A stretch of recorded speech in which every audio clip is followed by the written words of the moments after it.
안녕하십니까. 새생명교회 수요일 저녁 말씀을 함께 나눕니다. 수요일 저녁마다 우리가 계속해서 한 주제를 가지고 함께 말씀을 묵상하고 또 그 말씀을 통해서 또 하나님의 음성을 듣습니다. 큰 주제는 예수님의 자기소개입니다.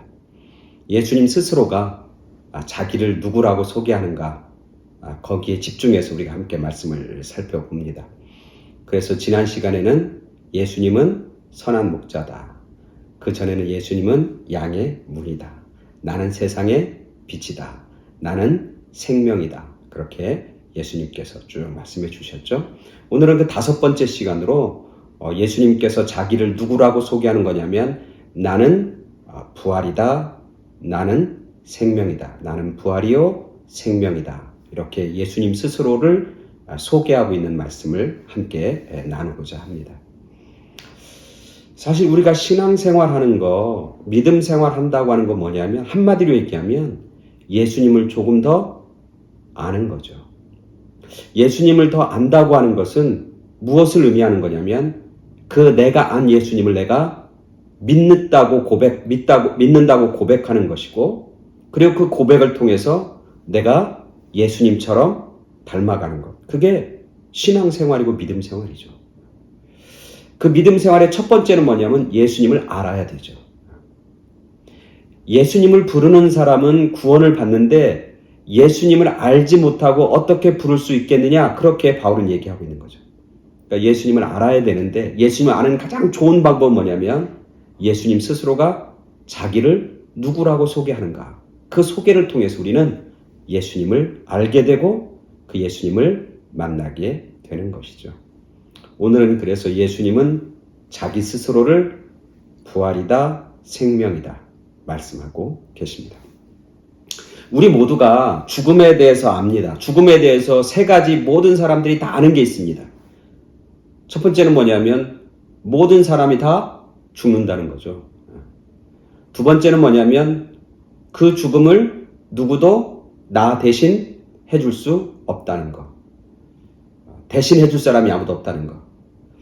마지막 3번째는 죽을 때 우리는 아무것도 이 땅에 있는 거 가져갈 수 없다는 거.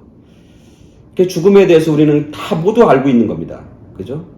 우린 다 죽는다는 거, 그리고 그 죽음은 내가 감당해야 된다고 하는 거, 그 다음에 죽을 때는 아무것도 가져갈 수 없다는 거. 반대로 죽음에 대해서 모르는 것 3가지가 있습니다. 내가 언제 죽을지, 내가 어디서 죽을지, 그리고 내가 어떻게 죽을지. 내가 죽는 시간, 그리고 죽는 방법, 죽는 장소에 대해서는 모릅니다. 아무것도 모른다는 거죠. 그래서 죽음에 대해서 모르는 3가지가 우리 가운데 또한 있는 거죠. 그만큼 죽음이라고 하는 것은 모든 사람들에게 당연한 것이기도 하지만 우리가 잘 알지 못하는 신비에 쌓여져 있는 것, 그게 바로 죽음이다. 어느 미국의 작은 마을에 이제 장례식 같은 것을 담당하는 퓨너럴 서비스를 담당하는 그런 회사, 뭐라고 그러죠? 장례식장을 운영하는 어떤 사람이 있었습니다. 그래서 그 사람이 휴가를 일주일 가게 됐습니다. 그래서 자기 그 퓨너럴 서비스 하는 그 장례식장 문을 딱 닫고 거기다 이렇게 메모를 하나 남겼습니다. 내가 일주일 동안 휴가를 가니까 일주일 동안에 죽는 사람이 아무도 없길 바랍니다. 이렇게 딱 써붙였어요. 그 동네 목사님이 길을 가다가 그 문구를 딱 보면서 갑자기 영감이 떠올랐습니다. 그래서 그 주일 설교 제목이 뭐였냐면 죽음은 휴가가 없습니다. Death has no vacation. 죽음은 휴가가 없습니다. 그러니까 내가 언제 죽고 싶다고 해서 죽고 안 죽고 싶다고 안 죽고 그런 게 아니라는 거죠. 그래서 언제, 어떻게, 그리고 어디서 죽을지는 아무도 모른다. 오늘 예수님께서 나는 생명이고 나는 부활이고 생명이라고 말씀하시는 그것은 누구 집에서 그렇게 선언하신 거냐면 우리가 잘 아는 것처럼 나사로라고 하는 곳에서, 나사로가 사는 베단이라고 하는 곳에서 예수님은 그렇게 자기를 소개하고 있는 겁니다. 나는 부활이요 생명이다. 오늘 말씀을 한번 읽겠습니다. 요한복음 11장 17절부터 27절까지 말씀입니다. 요한복음 11장 17절부터 27절까지 말씀 제가 봉독해 드립니다. 예수께서 와서 보시니 나사로가 무덤에 있은지 이미 나으리라. 베다니는 예루살렘에서 가깝기가 한 오리쯤 되매 많은 유대인이 마르다와 마리아에게 그 오라비의 일로 위문하러 왔더니 마르다는 예수께서 오신다는 말을 듣고 곧 나가 맞이하되 마리아는 집에 앉았더라. 마르다가 예수께 여짜오되 주께서 여기 계셨더라면 내 오라버니가 죽지 아니하였겠나이다. 그러나 나는 이제라도 주께서 무엇이든지 하나님께 구하시는 것을 하나님이 주실 줄을 아나이다. 예수께서 이르시되 내 오라비가 다시 살아나리라. 마르다가 이르되 마지막 날 부활 때에는 다시 살아날 줄을 내가 아나이다. 예수께서 이르시되 나는 부활이요 생명이니 나를 믿는 자는 죽어도 살겠고 무릇 살아서 나를 믿는 자는 영원히 죽지 아니하리니 이것을 내가 믿느냐? 이르되 주여 그러하외다. 주는 그리스도시요 세상에 오시는 하나님의 아들이신 줄 내가 믿나이다. 아멘. 오늘 예수님이 말씀하셨죠. 나는 부활이요 생명이다. 나를 믿는 자는 죽어도 살겠고 무릇 살아서 나를 믿는 자는 영원히 죽지 아니하리라. 오늘 이 말씀, 예수님이 자기를 소개하는 이 말씀의 배경은 요한복음 11장 1절부터 쭉 나옵니다. 그죠? 요한복음 11장 1절, 2절 이렇게 보면은 베다니에 사는 마리아와 마르다, 나사로가 사는 그 베다니에서부터 소식이 들립니다. 무슨 소식이냐면 나사로가 병들었다고 하는 소식입니다. 그래서 마리아와 마르다가 사람을 하나 보냅니다. 예수님에게. 당신이 사랑하는 나사로가 병들었습니다. 곧 죽을 것 같습니다. 라고 하는 전가를 보냅니다. 그래서 예수님이 그 전가를 듣고는 그렇게 얘기합니다.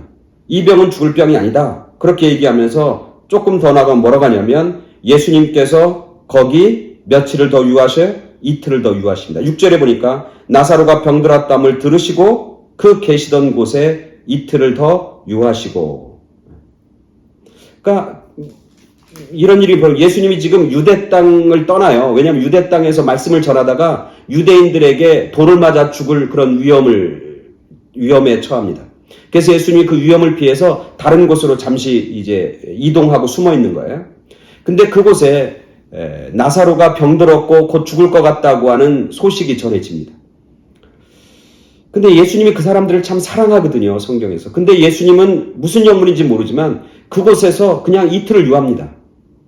나사로와 그리고 마리아와 마르다는 급한 마음에 좀 예수님 빨리 오십시오 라고 해서 전가를 보낸 건데 예수님은 그 전가를 듣고도 뭐라고 하냐면 아주 태연하게 나사로의 그 병은 죽을 병이 아니야. 그것은 나중에 하나님 앞에 영광이 되는 그런 병일 거야. 그렇게 얘기를 합니다. 그리고는 거기에 그냥 이틀 동안 거기서 유하십니다. 그리고 나서 3일째 되는 날 이동을 합니다. 그리고 오늘 우리가 읽은 본문 17절에 보니까 이미 나사로가 죽은 지 사흘이 지난 다음에 무덤에 이미 들어간 지 사흘째 되는 날 예수님이 베다니 나사로, 마리아, 마르다가 사는 그 집에 도착하게 되는 것이죠. 여기서 우리 한 가지 궁금한 그리고 의아한 그런 질문을 던질 수 있습니다. 그죠? 뭐에 관한 질문이냐면 마리아와 마르다, 나사로 분명히 하나님, 예수님이 사랑하시는 사람인데 그 사람들이 지금 급해갖고 여러분 사람이 죽는 것보다 급한 게 뭐가 있습니까? 사람이 죽는 게 가장 급하지 않습니까? 그래서 급합니다. 지금 죽게 됐습니다. 병들었습니다. 예수님 빨리 오십시오. 그래서 예수님을 요청하고 청했는데 예수님 입장에서는 느긋한 거예요. 급한 게 하나도 없는 것 같아요. 그 소식을 듣고도 이틀 동안 거기 그냥 유하다가 결국 예수님이 오긴 왔는데 언제? 나사로가 죽은 지 사흘이 지난 다음에 네 번째 4일이 지난 다음에 예수님은 그 집에 도착하게 되는 거죠. 사람이 죽은 지 사흘이 됐다는 건 뭘 의미하는 겁니까? 게임 끝이다. 죽음을 받아들일 수밖에 없는 때, 그게 죽은 지 사흘이 되는 거죠. 이제 더 이상 생명에 대한 가능성이 지로, 가능성 0%. 그래서 우리나라도 그렇고, 우리나라 옛날에 사람이 죽으면 며칠 만에 장사를 지냅니까? 며칠 만에 이제 땅에 묻죠? 3일, 사흘장, 3일장 이렇게 합니다. 그걸 하는 이유는 뭐냐면, 사람이 죽었다 하더라도 하루나 이틀 정도 지나면 혹시 살아날지도 모르고 살아날 수도 있다고 하는 가능성을 염두에 두는 겁니다. 근데 3일이 지나고 사흘째가 되면 이제는 가능성이 없다는 거예요. 가능성이 없는 거예요. 이제는 죽음이고 죽음을 받아들일 수밖에 없고 그 사람이 떠났다고, 그 사람이 이 땅에 존재하지 않는다고 하는 것을 인정하고 받아들일 수밖에 없는 시간, 그게 죽은 지 사흘이 지난 다음이에요. 절망의 시간이죠. 희망이 없는 겁니다. 소생의 가능성이 없는 겁니다. 기대할 것이 아무것도 없습니다. 이제는 죽음이라고 하는 현실, 정말 받아들이기 힘든 그 절망의 시간, 그 죽음의 현실을 이제는 인정하고 받아들여야만 하는 시간, 그게 바로 죽은 지 사흘이 지난 다음이에요. 근데 이때 예수님이 등장하는 겁니다. 예수님이 등장하는 거 보면 예수님이 무슨 의도를 가지고 있는 것 같아요. 보면 일부러 이 시간에 맞춰서 예수님이 등장하는 것 같은 그런 느낌을 지울 수가 없어요. 이제 때가 됐으니 가자. 제자들한테 그러는 거예요. 이제 나사로가 죽었다는 얘기가 이제 죽었다고 그러는데 이제 내가 거기 등장할 때가 됐어. 그러니까 나와 함께 유대로 다시 올라가자. 그러니까 거기 있는 도마가 누구죠? 예수님의 제자 중에 한 사람이 도마가 뭐라고 하냐면 우리가 주님과 함께 우리도 죽으러 가자. 그러면서 같이 제자들을 데리고 이제 가는 거예요. 예수님의 입장에서 보면은 이 시간은 무슨 시간이냐면 하나님의 시간인 거예요. 하나님의 때인 거예요. 예수님의 때인 거예요. 사람들 입장에서는 절망의 때고 그리고 가능성이 전혀 없는 때지만 이때부터 누구의 시간이 시작되는 거냐면 하나님의 시간, 예수님의 시간이 시작되는 거죠. 그래서 예수님 뭐라고 하냐면 이때가 바로 내가 등장할 때다. 이때가 바로 내가 나타날 때다. 그렇게 말씀하시는 거죠. 오늘 본문에서 그 음성을 듣게 됩니다. 그래서 예수님 어떤 분? 내가 누구인가? 어떤 분? 절망을 소망으로 바꾸는 분. 가능성 제로에서 새로운 가능성을 여시는 분. 죽음의 어두움 속에서 새로운 생명을 여시는 분. 그게 바로 누구냐? 예수님입니다. 그래서 예수님 뭐라고 하냐면 거기서 얘기하는 거잖아요. 사람들이 뭐라고 그래? 오늘 예수님이 도착하니까 예수님 도착하자마자 마르다라고 하는 사람이 나와서 예수님 맞이하잖아요. 예수님 맞이하면서 그가 했던 말이 뭡니까? 이렇게 얘기하는 겁니다. 주님께서 여기 계셨다면 21절이죠. 주님께서 여기 계셨다면 우리 오라버니가 죽지 아니하였겠나이다. 이 말 속에서 뭐가 있어요? 너무 안타깝잖아요. 예수님 이제 때가 늦었습니다. Too late. 그러는 거잖아요. 예수님이 여기 계셨으면 안 죽었을 수도 있는데 우리 오라버지가 살았을 수도 있는데 이제는 끝입니다. 이제는 소망이 없습니다. 그런 얘기잖아요. 근데 그 얘기에 예수님 뭐라고 그래요? 내 오라비가 다시 살아날 거다.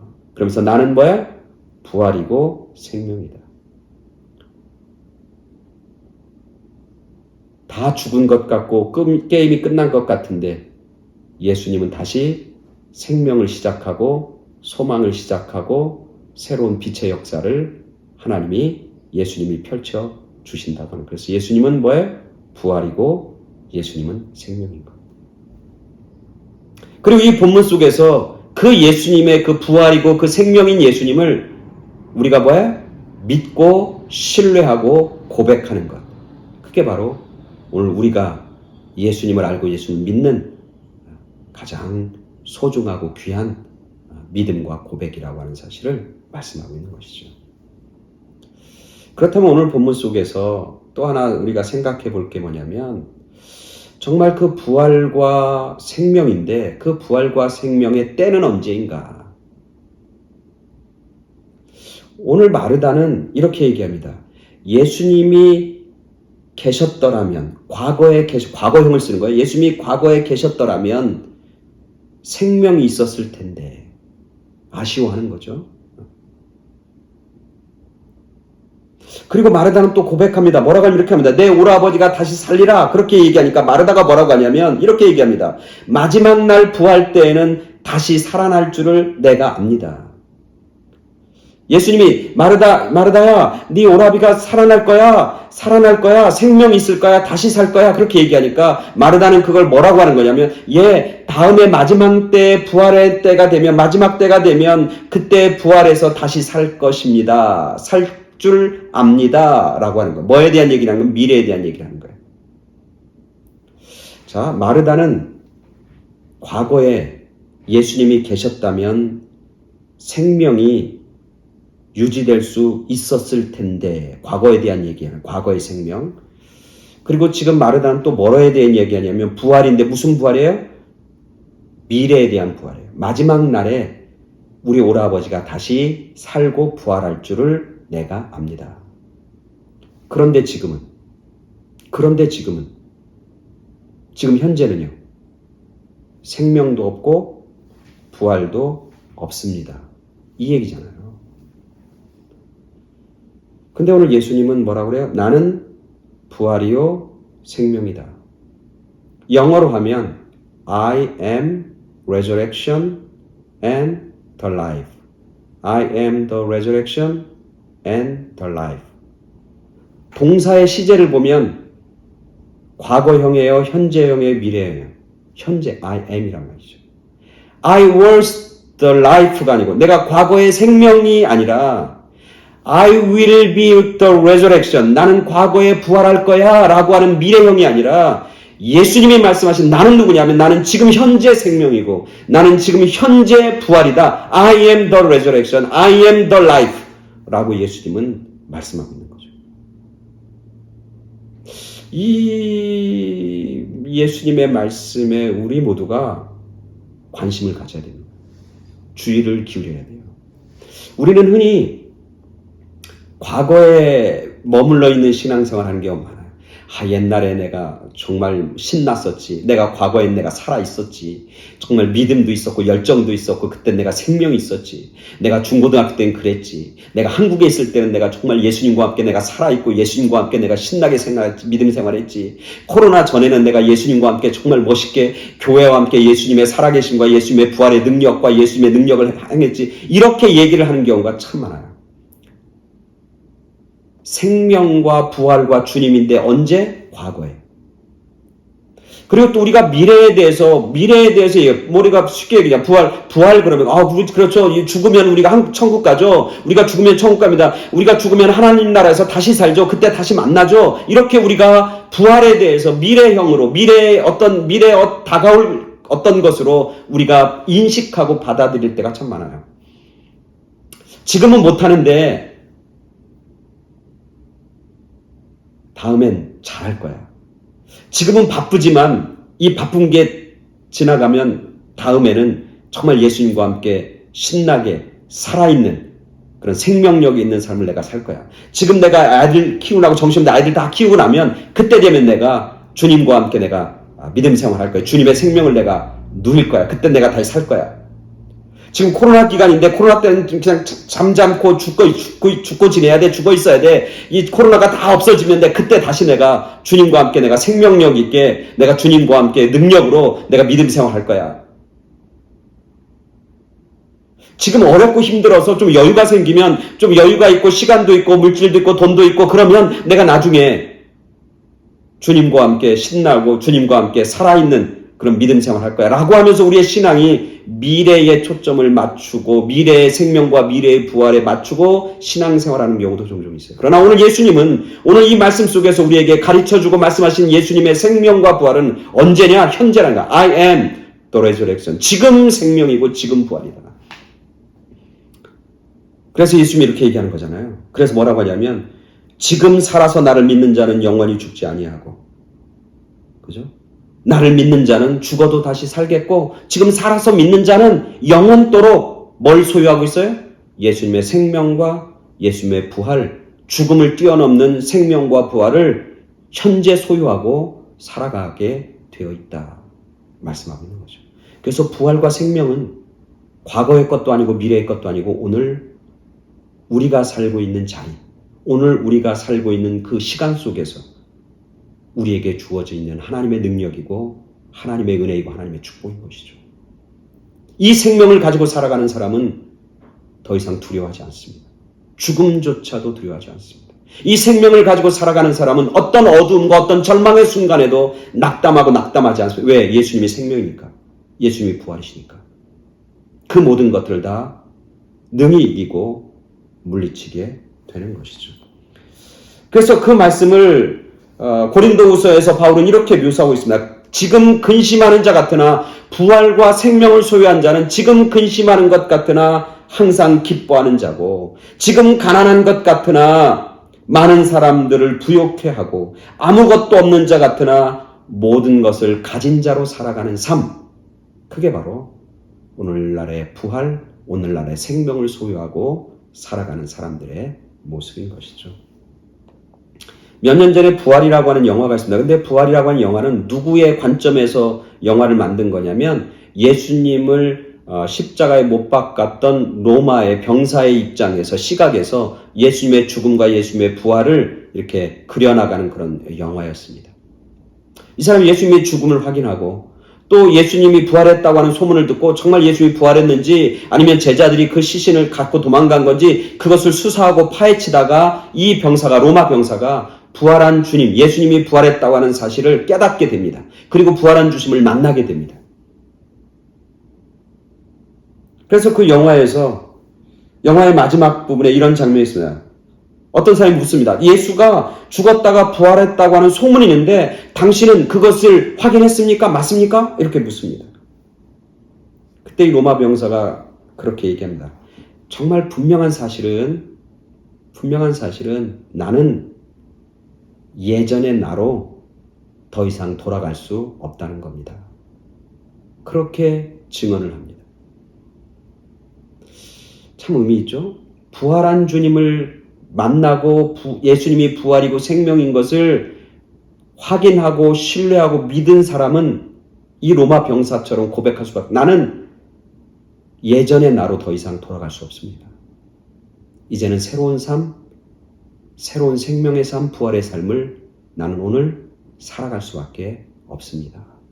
그는 그렇게 고백하는 거고, 오늘 나는 부활이요 나는 생명이라고 얘기하시는 그 예수님의 말씀을 우리가 듣고 믿고 고백하고 나아가는 사람들은 그렇게 살아야 돼요. 예전의 나로 다시는 돌아갈 수 없습니다. 오늘 나는 주님의 생명을 가지고 오늘도 생명의 능력 가운데 살아가게 되어 있는 것이죠. 그래서 오늘 마지막은 그렇게 얘기합니다. 오늘 마지막 27절은 뭐라고 하냐면 내가 이것을 믿느냐? 라고 예수님 그때 마르다가 얘기합니다. 주는 그리스도시요 하나님의 아들이신 줄 내가 믿습니다. 과거와 미래가 아니라 오늘날 당신이 하나님의 아들이고 그리스도임을 내가 믿습니다. 라고 하는 그런 귀한 고백을 하게 되는 거죠. 정말 멋진 고백이잖아요. 오늘 우리들이 예수님 나는 부활이요 생명이라고 하는 그 예수님의 말씀을 우리가 믿고 신뢰하며 그렇습니다. 당신은 그리스도십니다. 당신은 하나님의 아들이 맞습니다. 이제는 내가 오늘 생명의 주님과 함께 부활의 주님과 함께 오늘도 넉넉히 능력의 삶을 승리의 삶을 살 줄 믿습니다. 그렇게 고백하며 살아가는 그런 우리 모두가 되길 간절히 축원합니다. 아멘. 감사합니다.